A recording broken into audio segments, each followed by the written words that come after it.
Imagina por un momento que eres cardenal. Llevas décadas dentro de la iglesia. Has visto cónclave tras cónclave.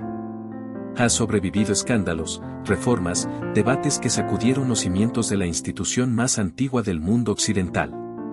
Y entonces, un día de mayo de 2025, entra al salón un hombre nacido en Chicago, hijo de un maestro y una bibliotecaria, formado en la orden agustiniana, misionero en Perú durante casi 20 años.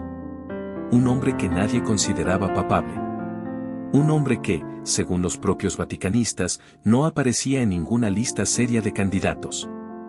Y ese hombre se convierte en el Papa número 267 de la historia de la Iglesia Católica. Y 2 días después abre la boca. Y lo que dice deja a muchos en silencio. No por escándalo. No por herejía. Sino por algo quizás más inquietante, por claridad. Por urgencia. Por la sensación de que este Papa venía con algo que decir, y que no iba a esperar. Eso es lo que vamos a explorar hoy. Las palabras de León XIV. El mensaje que sorprendió a cardenales, diplomáticos, teólogos y a millones de católicos alrededor del mundo. Un mensaje que no se puede entender sin conocer primero al hombre que lo pronunció, el mundo que lo rodea, y la iglesia que lo eligió. Porque para entender por qué sus palabras generaron tanta tensión, primero hay que entender de dónde venía la tensión antes de que él llegara. Volvamos al inicio. El Papa Francisco murió en abril de 2025. Su pontificado de 12 años había sido una montaña rusa. Reformas audaces, escándalos financieros, disputas doctrinales, apertura hacia los divorciados, hacia la comunidad LGBTQ, hacia los no creyentes. Francesco había cambiado el tono de la iglesia, pero también había dividido a sus propios cardenales de una manera que pocos querían admitir públicamente. Cuando los purpurados se reunieron en el cónclave de mayo de 2025, la iglesia estaba, en palabras de un analista vaticano, profundamente polarizada. Había un ala conservadora furiosa con las reformas de Francisco. Había un ala progresista que quería ir más lejos. Y había, en el medio, un grupo que buscaba a alguien capaz de reunir lo que se había fracturado. El dinero también jugaba su papel. La Santa Sira acumulaba un déficit de $83 millones. Los grandes donantes católicos de Estados Unidos, históricamente conservadores, habían reducido sus aportes durante el pontificado de Francisco, al que veían con desconfianza. Una semana antes del cónclave, 120 grandes benefactores católicos estadounidenses se reunieron en Roma. El peso del dinero norteamericano en la iglesia era, según varios analistas vaticanos, un factor que no podía ignorarse. Y en ese contexto entró Robert Francis Prevost. Los que lo conocían lo describían como cosmopolita, apreciado por conservadores y progresistas. Un hombre que había pasado décadas en América Latina, que hablaba español con fluidez, que entendía la iglesia no desde los palacios de Roma sino desde las comunidades humildes de Perú. Que había sido prior general de los agustinos, luego obispo en Chiclayo, luego prefecto del dicasterio para los obispos bajo Francisco. Que era, según el diario italiano La Repubblica, una figura capaz de crear consenso donde había fractura. Lo eligieron el 8 de mayo de 2025. Y eligió llamarse León XIV. Ese nombre no fue elegido al azar. Nunca lo es. El nombre papal es un mensaje en sí mismo. Una declaración de intenciones. Y la referencia a León XIII, el papa de finales del siglo XIX que escribió la encíclica Rerum Novarum en 1891 respondiendo a los desafíos de la revolución industrial, era una señal enorme. ¿Por qué León XIII? Porque en 1891, el mundo estaba siendo transformado por la máquina. Por las fábricas. Por el capital. Por la acumulación de riqueza en pocas manos y la explotación de millones de trabajadores. Y León XIII se atrevió a decir, la Iglesia tiene algo que decir sobre esto. La dignidad humana no se negocia. El trabajo no es mercancía. La justicia social no es una opción política, es una exigencia moral. Y Prevost, al elegir ese nombre en 2025, estaba diciendo, lo que León XIII hizo entonces, yo quiero hacerlo ahora. Porque hay una nueva revolución. Una que quizás sea más transformadora que aquella. Una que no está hecha de vapor y acero, sino de algoritmos y datos. La inteligencia artificial. 2 días después de su elección, en su primer discurso formal al Colegio Cardenalicio, el Papa León XIV pronunció las palabras que marcarían desde el inicio el tono de su pontificado. Dijo que la Iglesia ofrecía a todo su patrimonio de doctrina social para responder a otra revolución industrial y a los desarrollos de la inteligencia artificial, que traen nuevos desafíos para la defensa de la dignidad humana, la justicia y el trabajo. Esas palabras, para quien las escuchaba desde fuera, podían sonar a discurso académico, a declaración de buenas intenciones, a la clase de frase que un papa podría decir sin consecuencias prácticas. Pero para quien las escuchaba desde adentro del Vaticano, esas palabras eran un mapa. Una declaración de guerra, en el sentido más pacífico del término, una guerra contra la indiferencia, contra la idea de que la Iglesia podía permanecer callada mientras el mundo cambiaba a una velocidad que ninguna institución había enfrentado jamás. ¿Por qué preocupaba esto a algunos dentro del Vaticano? Porque hablar de inteligencia artificial no es solo hablar de tecnología. Es hablar de poder. De quien controla los sistemas que tomarán decisiones sobre nuestras vidas. De qué pasa con los millones de trabajadores cuyas ocupaciones serán automatizadas. De cómo se distribuirá la riqueza generada por esa automatización. De si los seres humanos seguirán siendo considerados como fines en sí mismos o si serán reducidos a variables en un algoritmo de optimización económica. Y si la Iglesia Católica, con sus 1.400 millones de fieles, decide hablar con autoridad moral sobre esas preguntas, eso tiene consecuencias políticas, económicas, geopolíticas. Porque no hay gobierno en el mundo, no hay corporación tecnológica, no hay sistema financiero que quiera tener al Vaticano como adversario moral. Pero León XIV no se detuvo ahí. Porque la inteligencia artificial no fue el único tema que lo trajo a la atención del mundo. Fue solo el primero de una serie de mensajes que, tomados juntos, dibujaron el perfil de un papa dispuesto a decir cosas incómodas con una serenidad que resultaba, para algunos, más inquietante que la provocación. Sus primeros meses de pontificado, durante el Año Santo 2025, los dedicó principalmente a cumplir con las obligaciones del jubileo. Reuniones con peregrinos, misas especiales, audiencias. Muchos observadores notaron que mantenía un perfil relativamente bajo. Discreto. Que no tenía la espontaneidad de Francisco, ni su tendencia a improvisar, a decir cosas que luego el Vaticano debía aclarar. León XIV preparaba sus discursos. Los leía con cuidado. Pesaba las palabras. Y eso hizo que, cuando habló, sus palabras tuvieran un peso específico. No podía decirse que había sido una ocurrencia. No podía decirse que se había expresado mal. Cada cosa que dijo, la dijo con plena conciencia de lo que decía. En noviembre de 2025, comenzó a hacer algo que generó tensión con la administración de Donald Trump. Cuestionó las políticas migratorias del gobierno estadounidense. Habló de la dignidad de los migrantes. Dijo que había que buscar maneras de tratar a las personas humanamente, de darles la dignidad que tienen. No mencionó a Trump por nombre. Pero el mensaje era inequívoco. La respuesta de la Casa Blanca no tardó en llegar. Tom Homan, el llamado zar fronterizo de la administración Trump, respondió. La secretaria de prensa, Karoline Leavitt, respondió.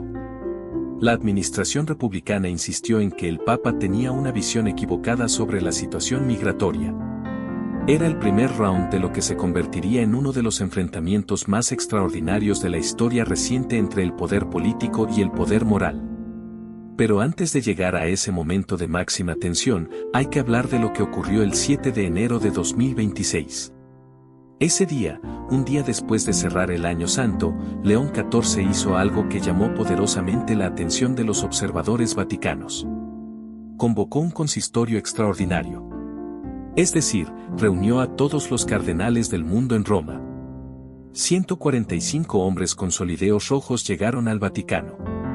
Muchos de ellos, según sus propios testimonios, no sabían exactamente qué esperar. La convocatoria había sido redactada en términos imprecisos. El simple hecho de convocar ese consistorio ya era un mensaje.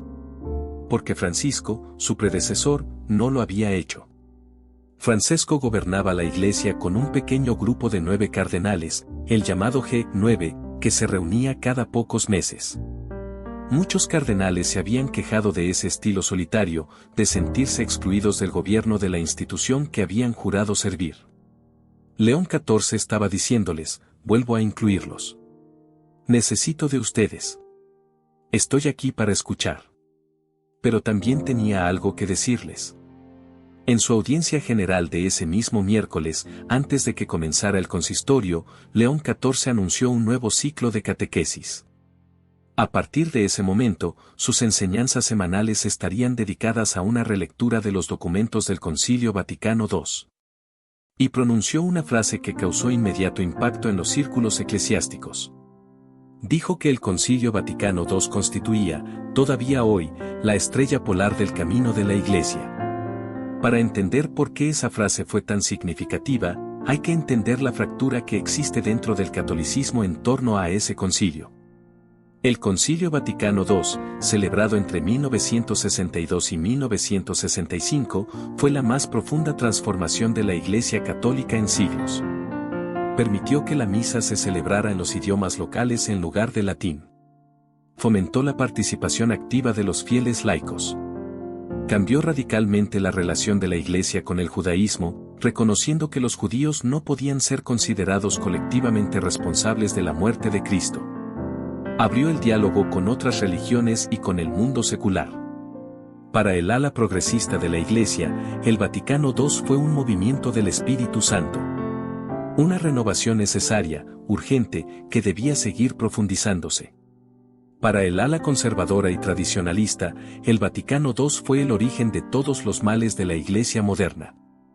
La fuente de la secularización, del relativismo, de la pérdida de identidad católica. Y la misa en latín, la llamada forma extraordinaria del rito romano, se convirtió en símbolo de esa resistencia. En bandera de un catolicismo que quería volver a lo que era antes de 1962. Francisco había restringido duramente la misa en latín con su documento Traditionis Custodes de 2021. Eso había generado una reacción conservadora furiosa, especialmente entre los católicos estadounidenses. Había comunidades enteras construidas alrededor de la liturgia tradicional que se sentían perseguidas por Roma. Y ahora llegaba un papa nacido en Chicago, que debería en teoría entender a esos católicos estadounidenses y decía que el Vaticano II era la estrella polar de la Iglesia. Que iba a dedicar sus catequesis a releer sus documentos. Que había que implementar más plenamente sus reformas. Para los cardenales conservadores que llegaron al consistorio de enero, esas palabras fueron una señal de alarma. No porque León XIV dijera algo herético.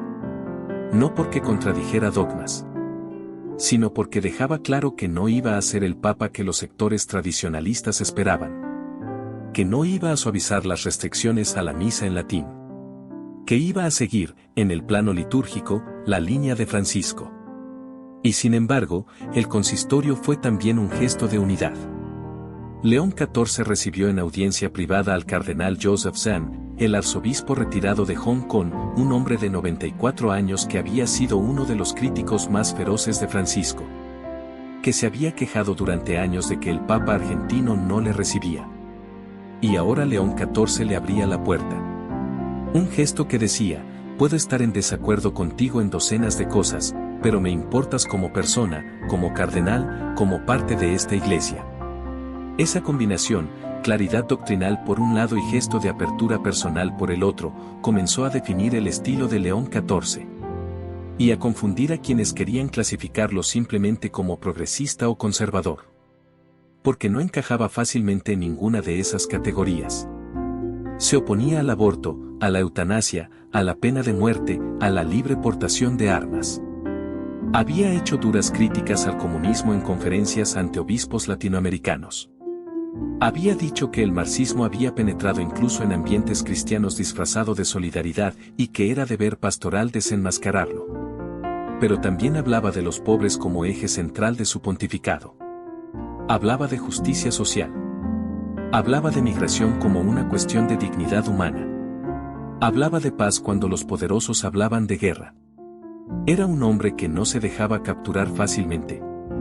Y eso precisamente era lo que inquietaba a quienes, desde dentro y desde fuera de la Iglesia, querían saber con exactitud en qué bando estaba el Papa. En el plano internacional, León XIV había ido construyendo desde los primeros días de su pontificado una posición clara sobre los conflictos armados. Desde su primera oración pública como Papa había clamado, no más guerras. Había pedido el cese al fuego en Ucrania, en Gaza, en Birmania.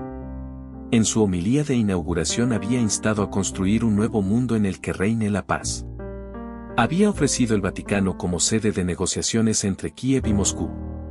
Pero fue el discurso al cuerpo diplomático acreditado ante la Santa Sede, el 9 de enero de 2026, lo que muchos analistas señalan como el primer gran momento de definición política de su pontificado.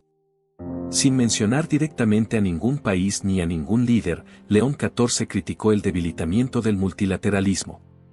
Denunció la diplomacia basada en la fuerza. Alertó del resurgimiento del entusiasmo bélico y del deterioro del Estado de Derecho. Quienes conocen la gramática diplomática del Vaticano entendieron perfectamente a qué se refería. ¿Y a quién? En la administración Trump, ese discurso no pasó desapercibido. Según una investigación periodística de The Free Press, en enero de 2026, el nuncio apostólico en Washington, Christopher Pierre, fue convocado al Pentágono. El encuentro, según las fuentes, tuvo un tono intimidante. Se planteó que la Iglesia debería estar del lado de Estados Unidos. El equipo del subsecretario de Defensa analizó línea por línea el discurso del pontífice, considerándolo una afrenta contra lo que denominaron la doctrina Monroe, la reinterpretación de Trump de la histórica doctrina Monroe. El Vaticano rechazó participar en el Consejo de la Paz convocado por Trump para supervisar la reconstrucción de Gaza, argumentando falta de claridad en los términos y que esas crisis debían gestionarse desde las Naciones Unidas. Las tensiones se acumulaban, pero todavía no habían explotado públicamente.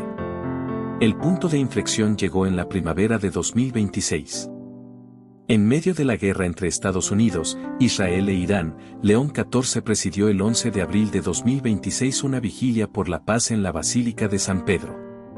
Y desde ese altar, en voz clara, dijo palabras que recorrieron el mundo entero. Condenó el uso del nombre de Dios en discursos de muerte. Gritó, basta ya de la idolatría de uno mismo y del dinero. Basta ya de la exhibición de la fuerza. Basta ya de la guerra. Advirtió que quien se aleja de Dios queda sometido a una lógica de muerte al convertir su propio poder en un ídolo mudo, ciego y sordo. Advirtió que Jesús no escucha las oraciones de quienes hacen la guerra. No mencionó a Trump. No mencionó a Irán. No mencionó a ningún país. Pero Trump sí mencionó al Papa. 2 días después, el presidente de los Estados Unidos publicó en sus redes sociales una respuesta furibunda. Llamó al Papa pésimo en política exterior. Dijo, no quiero un Papa que crea que está bien que Irán tenga un arma nuclear. No quiero un Papa que crea que es terrible que América haya invadido Venezuela. No quiero un Papa que critique al presidente de los Estados Unidos, porque estoy haciendo exactamente aquello para lo que fui elegido por una abrumadora mayoría. Era un ataque sin precedentes en la historia reciente de las relaciones entre la Casa Blanca y el Vaticano. Un presidente estadounidense atacando públicamente, por nombre, a un papa que además era ciudadano estadounidense. Y León XIV respondió. Desde un avión sobre África, en medio de un viaje apostólico que lo llevaba por Camerún, Angola y Guinea Ecuatorial, respondió con una frase sencilla y demoledora: la misión de la Iglesia es predicar el Evangelio y la paz, no las armas. Y si alguien desea criticarme por anunciar el Evangelio, que lo haga con la verdad, ya que la Iglesia se ha manifestado contra todas las armas nucleares durante años y no hay ninguna duda sobre ello. Y luego añadió algo más. Que no le interesaba en absoluto debatir con Trump. Que su mensaje no apuntaba a líderes individuales. Que se había preparado 2 semanas antes de que el presidente hiciera ningún comentario sobre él.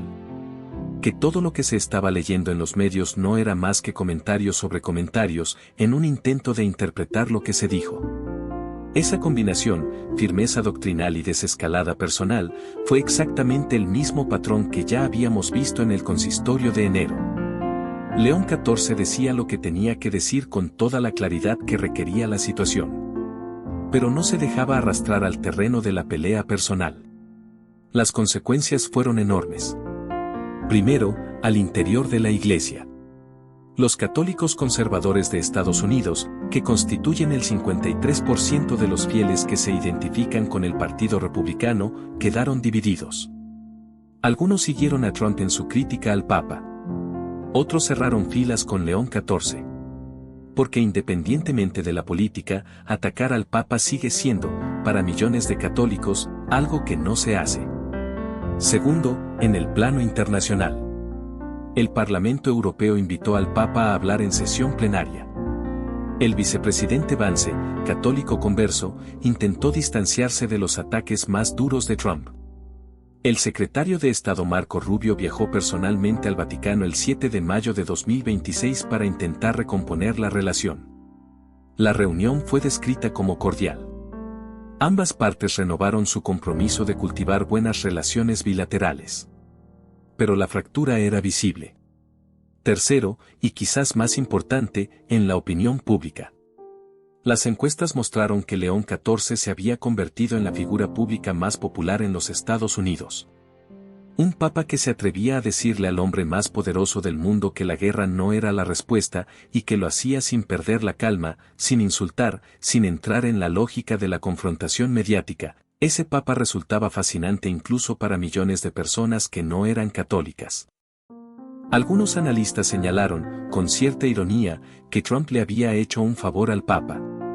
Porque antes del enfrentamiento, León XIV era un nombre que mucha gente todavía no asociaba con claridad a un rostro o a un mensaje. Después del enfrentamiento, todo el mundo sabía quién era y qué defendía. Pero sería un error reducir el significado del papado de León XIV a su enfrentamiento con Trump. Porque ese enfrentamiento es solo la parte más visible, más espectacular, de algo más profundo. Lo que León XIV está haciendo, y lo que inquieta a sectores tan distintos dentro y fuera de la Iglesia, es construir una voz moral coherente en un momento en que el mundo parece haber perdido la capacidad de escuchar voces morales. Volvamos al mensaje sobre la inteligencia artificial, porque ahí está el corazón de todo. Cuando León XIV dijo en su primer discurso a los cardenales que la IA plantea nuevos desafíos para la defensa de la dignidad humana, la justicia y el trabajo, no estaba haciendo una declaración tecnológica. Estaba haciendo una declaración antropológica. Estaba diciendo que la pregunta central de nuestro tiempo no es cómo funciona la inteligencia artificial, sino que somos los seres humanos. Porque la inteligencia artificial nos obliga a preguntarnos eso. Si una máquina puede pensar, ¿qué hace que el pensamiento humano sea especial? Si una máquina puede crear, ¿qué hace que la creatividad humana sea sagrada? Si una máquina puede tomar decisiones, ¿qué papel queda para la libertad humana? Estas preguntas no son nuevas. Los filósofos llevan décadas haciéndolas. Pero cuando las hace el Papa, y cuando las hace conectándolas explícitamente con la doctrina social de la Iglesia, con Rerum Novarum, con la tradición de cuidado por el trabajador y el marginado, entonces esas preguntas adquieren una dimensión diferente. El documento del Vaticano llamado Antiqua et Nova, publicado en 2025, desarrolló esa visión. Argumentó que la inteligencia artificial no constituye una forma artificial de inteligencia en sentido propio, sino uno de sus productos. Ese matiz, aparentemente técnico, es decisivo, evita la tentación de atribuir a las máquinas capacidades que son propias del ser humano. Rechaza la idea de que los algoritmos puedan ser sabios, compasivos, conscientes, libres. Dice que hay algo en el ser humano que no puede ser reproducido en silicio. Y eso, en un mundo donde algunas corporaciones tecnológicas parecen creer que están construyendo dioses digitales, es una declaración radical.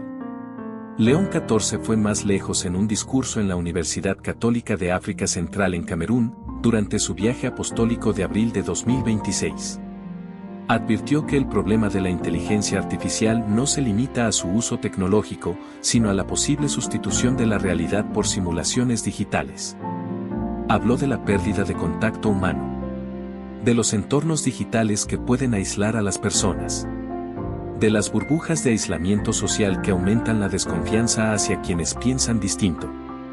Y señaló que ese fenómeno puede derivar en mayores niveles de conflicto, miedo y violencia en la sociedad. También advirtió sobre las consecuencias ambientales de la IA. La extracción de minerales como el cobalto necesarios para su infraestructura. Las devastaciones ambientales y sociales derivadas de la demanda de tierras raras. Conectó el problema tecnológico con el problema ecológico, con el problema del trabajo, con el problema de la guerra. Tejió todo en una sola narrativa, la crisis de la dignidad humana en el siglo XXI. Para quienes, en los pasillos del Vaticano, preferirían que la Iglesia se limitara a hablar de sacramentos y de moral familiar, ese discurso era demasiado. Demasiado político. Demasiado comprometido. Demasiado dispuesto a hacer enemigos entre los poderosos. Para quienes, fuera del Vaticano, habían llegado a creer que la Iglesia Católica era irrelevante en el debate público, una institución atrapada en sus propios escándalos y en su propia historia, ese discurso era una sorpresa. Una voz que hablaba de las cuestiones de nuestro tiempo con una coherencia que resultaba casi anacrónica, casi extraña, casi refrescante. Y esa es quizás la tensión más profunda que rodea al mensaje de León XIV. No la tensión entre conservadores y progresistas. No la tensión entre Trump y el Vaticano. Sino la tensión entre una institución que lleva 2000 años en el mundo y un mundo que cambia cada 6 meses. ¿Puede la Iglesia hablar con autoridad sobre inteligencia artificial? ¿Puede hablar con autoridad sobre migración global? ¿Sobre geopolítica? ¿Sobre las consecuencias sociales de la automatización? ¿Tiene las herramientas conceptuales para entender un mundo que Francis Bacon no podría haber imaginado? León XIV parece creer que sí. Que la tradición de la Iglesia no es un obstáculo para pensar el presente, sino un recurso. Que Rerum Novarum no es un documento histórico sino un método, el método de mirar la realidad concreta de los trabajadores y preguntarse qué dice la dignidad humana sobre esa realidad. Y eso es lo que hace con la inteligencia artificial. Y con la migración. Y con la guerra. Pero queda la pregunta que muchos católicos se hacen en silencio, y que algunos analistas se atreven a formular en voz alta, ¿tiene suficiente poder institucional para que su voz se traduzca en algo más que palabras? La Iglesia Católica no tiene ejércitos. No tiene armas nucleares. No tiene capacidad de imponer sanciones económicas. Su poder es, en el sentido más literal de la palabra, moral. Y en un mundo donde el poder moral parece haber perdido cotización, donde los líderes que insultan son celebrados y los que llaman al diálogo son tachados de ingenuos, el Papa está apostando por algo que muchos consideran casi quijotesco, la idea de que la verdad dicha con serenidad termina siendo más poderosa que la mentira gritada con fuerza. ¿Tiene razón? La historia dirá. Pero hay algunos indicios. Cuando León XIV habló desde África sobre la paz, y Trump lo atacó, y los titulares del mundo entero se llenaron de ese enfrentamiento, algo curioso ocurrió, la gente empezó a escuchar lo que el Papa decía. No para estar de acuerdo o en desacuerdo, sino porque sentían que había alguien en el mundo que hablaba de las cosas que importan de una manera que tenía coherencia interna, que no contradecía lo que esa persona había dicho la semana anterior, que no estaba diseñada para el ciclo de 24 horas de las redes sociales. En un mundo de ruido, la consistencia es casi revolucionaria. Y hay algo más que señalar. León XIV ha alcanzado algo que muy pocos líderes del mundo han conseguido, en una era de polarización feroz, donde casi cualquier figura pública es amada por unos y odiada por otros. Se ha convertido en alguien que el Parlamento Europeo invita a hablar y que los líderes latinoamericanos consultan, que los cardenales conservadores critican y que los fieles progresistas abrazan, que Trump ataca y que Rubio visita para intentar recomponer la relación. No es que León XIV haya resuelto la polarización. Es que ha encontrado la manera de hablar desde un lugar que trasciende esa polarización, al menos por momentos. El lugar del Evangelio, entendido no como bandera política sino como pregunta permanente, ¿dónde está el más vulnerable? ¿Qué le debemos? Esa pregunta se la hace sobre los trabajadores amenazados por la automatización. Sobre los migrantes detenidos en la frontera. Sobre las víctimas de las guerras que los poderosos deciden desde lejos. Sobre los pueblos africanos cuya tierra es devastada para extraer los minerales que alimentan los servidores donde vive la inteligencia artificial. Y al hacer esa pregunta, al hacerla con consistencia, al hacerla sin importarle quién se molesta, León XIV está construyendo algo que la Iglesia necesitaba desesperadamente después de décadas de escándalos y divisiones: credibilidad. No la credibilidad de quien dice tener todas las respuestas, sino la credibilidad de quien sabe cuáles son las preguntas.